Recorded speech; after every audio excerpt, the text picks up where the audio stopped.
Bootstrap donc est Vue.js. Alors on peut utiliser Bootstrap avec Vue.js soit en appelant en CDN les bibliothèques classiques comme on l'a vu dans le cours Bootstrap ou utiliser un plugin donc qui intègre directement Bootstrap dans Vue.js donc qui s'appelle Bootstrap Vue. Alors Bootstrap pour faire bref hein, puisqu'il y a eu un cours sur ce sujet, c'est un framework qui a été créé en 2011 par Twitter, et puis c'est devenu un petit peu un standard avec son architecture CSS JavaScript qui permet de fournir des composants d'interface utilisateur basés principalement sur un système de grilles pour positionner les éléments à partir de 12 colonnes.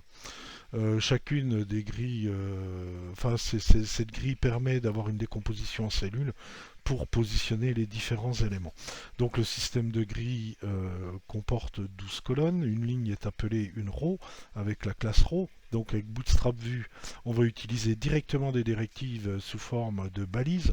Au lieu d'utiliser une div avec la classe row, on pourra utiliser une balise b-row, b comme Bootstrap. Idem pour les colonnes qui vont nous permettre de positionner les différents éléments. Donc après, soit on utilise ou pas Bootstrap, soit on utilise Bootstrap nativement, ou soit on peut utiliser Bootstrap Vue sous forme de directives avec beaucoup de directives et d'attributs. Alors évidemment le but n'est pas de faire un cours sur Bootstrap, mais présenter un petit peu ce plugin. Alors évidemment, bon, un petit rappel pour les positionnements par rapport à l'aspect responsive design, avec toutes les classes possibles et imaginables qu'on peut avoir. Hein, donc je vais passer relativement vite sur le sujet.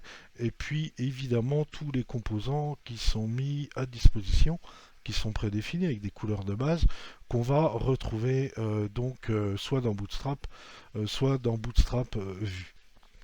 Alors évidemment, Bootstrap Vue prend non seulement en charge les composants de Bootstrap et son système de grille, mais intègre aussi des directives Vue.js pour chacun des composants, donc sous forme de balise b-quelque chose.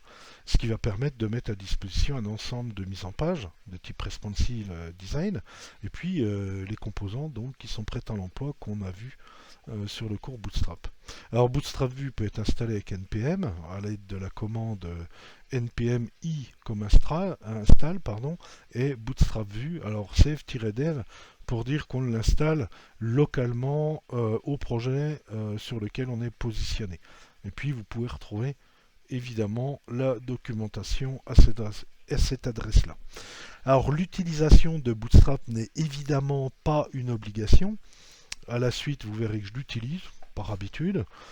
Après, bon, c'est pas du tout une obligation, ça va rien changer du tout par rapport aux éléments qu'on va voir ensemble, notamment pour les formulaires, les créations, les modifications, les suppressions, les formulaires dits complexes, la gestion de droits d'accès.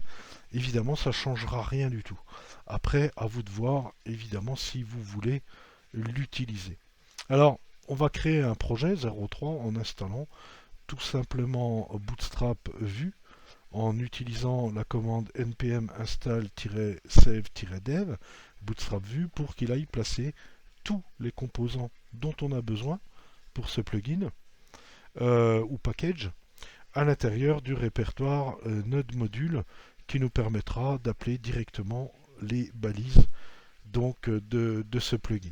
Alors on va le faire ensemble simplement pour rappeler un petit peu la création d'un projet et puis évidemment l'installation de Bootstrap Vue qui nous servira dans la phase suivante à commencer à intégrer la maquette d'une application.